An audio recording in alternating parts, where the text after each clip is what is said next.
कुछ फैसले ऐसे होते हैं जो न्यायपालिका के प्रति सम्मान बढ़ाते हैं और न्याय में लोगों की आस्था मजबूत हो जाती है। ऐसे फैसले ऐतिहासिक होते हैं जो आने वाली पीढ़ी के लिए एक नजीर होते हैं। मैं रुपेश सिंह एक बार फिर आप सबको प्रणाम और नमस्कार करता हूं।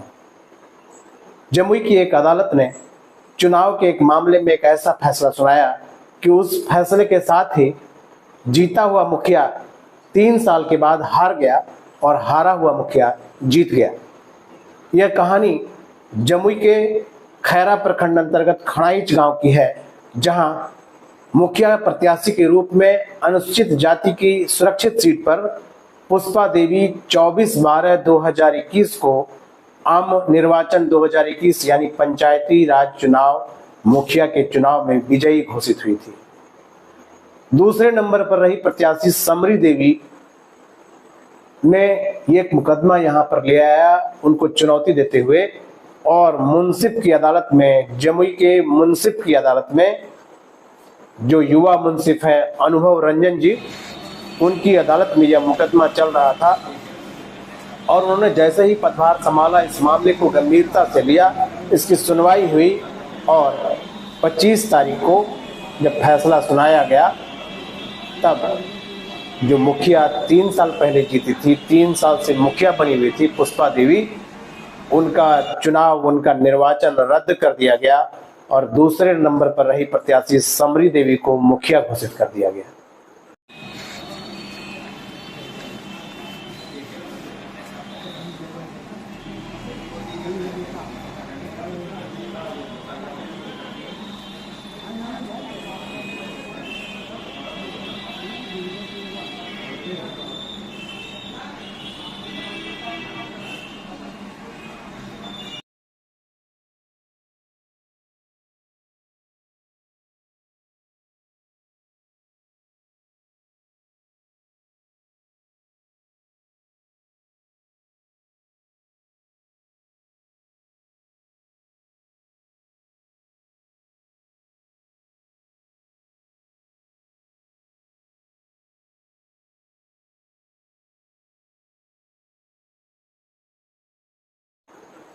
मामला ऐसा है कि जो बताता है कि अगर सत्य की लड़ाई लड़ी जाए तो देर हो सकती है, परंतु न्याय जरूर मिलता है और यही न्याय के प्रति आस्था का कारण बनता है।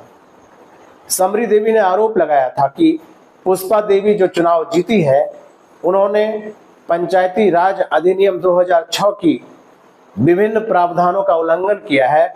उन्होंने अपने शपथ पत्र में चुनाव में पर्चा भरते वक्त यह बात छिपा लिया था कि उनके ऊपर मुकदमा है और जमुई की अदालत में संज्ञान लेने के बाद वह मुकदमा चल रहा है। उन्होंने परिसंपत्ति, यानी जो परिवार और अपनी संपत्ति है उसका डिटेल ब्यौरा देना होता है, उस ब्यौरे में भी हेरफेर किया था। उन्होंने 44 डिसमिल जमीन की जगह 10 डिसमिल जमीन बताया। उन्होंने 5 कमरे के मकान की जगह 2 कमरा बताया था। और इसी मामले को, इसी शपथ पत्र को आधार बनाकर, यानी गलत बयानी को लेकर के, धोखाधड़ी को लेकर के, जनता को गुमराह करने को लेकर के समरी देवी ने मुकदमा लाया और उस मुकदमे में साक्ष्य प्रस्तुत किए, कागजात प्रस्तुत किए और उन कागजातों, उनके गवाहों और बयान के आधार पर, जो साक्ष्य थे उसके आधार पर मुंसिफ जमुई की अदालत में युवा न्यायिक पदाधिकारी अनुभव रंजन ने अपने 21 पेज के फैसले में पूरी तरह कानून की विवेचना करते हुए, उसका जो है विवरण करते हुए, उसके एक एक पहलू पर अपना प्रकाश डालते हुए, विचार रखते हुए ये फैसला सुनाया है, जिसमें उन्होंने साफ किया कि संविधान ये साफ करता है कि चाहे निचले स्तर का पंचायती राज का चुनाव हो, चाहे राष्ट्रीय स्तर का चुनाव, अगर शपथ पत्र में चुनाव लड़ने वाला नेता यानी प्रतिनिधि जो निर्वाचन के लिए अपना भाग्य आजमा रहा है, उसने अगर गलत जानकारी दी है तो जनता को सही जानकारी पाने का अधिकार है और गलत जानकारी देने के लिए कानून में जो प्रावधान है, उन प्रावधान के तहत 2021 के बाद अब 2024 में 3 साल बाद जीती हुई मुखिया पुष्पा देवी को उनके पद से हटा दिया गया, उनका निर्वाचन शून्य कर दिया गया और इसी कानून में यह प्रावधान है कि जब किसी मुखिया को हटाया जाता है तो एक मुखिया की घोषणा भी न्यायालय को करनी है। और इसी प्रावधान के तहत दूसरे नंबर पर रही प्रत्याशी समरी देवी को जमुई के खैरा प्रखंड अंतर्गत खड़ाइच गांव और खड़ाइच के मुखिया के रूप में निर्वाचित घोषित कर दिया गया। यानी न्यायालय का एक फैसला, न्यायालय का दूध पानी करने का एक प्रयास, जनता के साथ धोखा देने की जनप्रतिनिधि की आदत को सुधारने के लिए दिया गया आदेश एक नजीर बन गया और एक दिन के एक आदेश ने एक जीते हुए मुखिया को हरा दिया और हारे हुए मुखिया को जिता दिया। तो इसी छोटे छोटे फैसले, अमूमन ऐसे फैसले देखने के लिए कम मिलते हैं। न्यायालय में न्यायिक पदाधिकारियों के पास काम का इतना बोझ है कि चुनाव के मामले अमूमन ठंडे बस्ते में रहते हैं अथवा उनका कोई रिजल्ट नहीं निकलता। आपको हम जानकारी दें कि चुनाव के मामले को देखने के लिए कई तरह के कार्य किए गए। न्यायालय इन मामलों को लेकर गंभीर भी हुआ। जो पंचायती राज के मामले हैं उनके लिए जो मुंसिफ की अदालत है वो पंचायती राज के मामले के लिए चुनाव प्राधिकरण यानी ट्रिब्यूनल बन जाता है। वहीं ऊपरी जो चुनाव है, जो जनप्रतिनिधियों का चुनाव है, उसके लिए सेशन अदालत में चुनाव प्राधिकरण का नोटिफिकेशन किया गया है। वहीं एक एमपी एमएलए कोर्ट भी बनाया गया है। एमपी एमएलए कोर्ट इसलिए बनाया गया था कि जो चुनाव के संबंधित एमपी एमएलए से संबंधित मामले हैं वो विभिन्न अदालतों में बिखरे पड़े थे और उनको कोई देखने वाला नहीं था, वर्षों से यह मामले पड़े थे।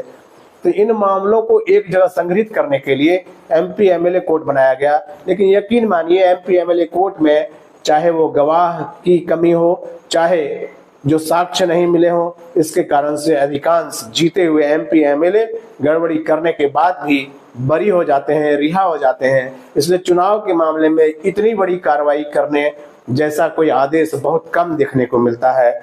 अब बिहार में पंचायती राज को लेकर दिया गया यह फैसला एक नजीर है जो जनता में एक ताकत पैदा करेगा, न्याय में आस्था को मजबूत करेगा और जनप्रतिनिधियों के लिए भी एक सबक है कि अगर वो जनता को धोखा देने का प्रयास करेंगे, वो गलत जानकारी देंगे, तो उनको निर्वाचित होने के बाद भी उनको अपने पद से हटना पड़ेगा, चाहे उसमें 3 साल का ही वक्त क्यों न लग जाए। धन्यवाद, प्रणाम।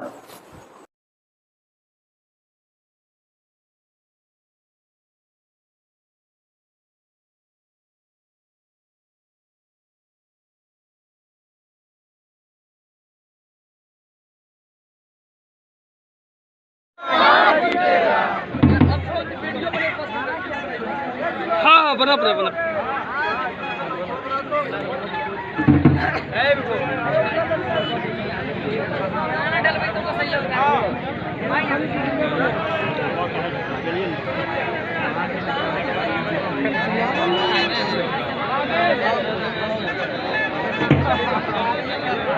जाने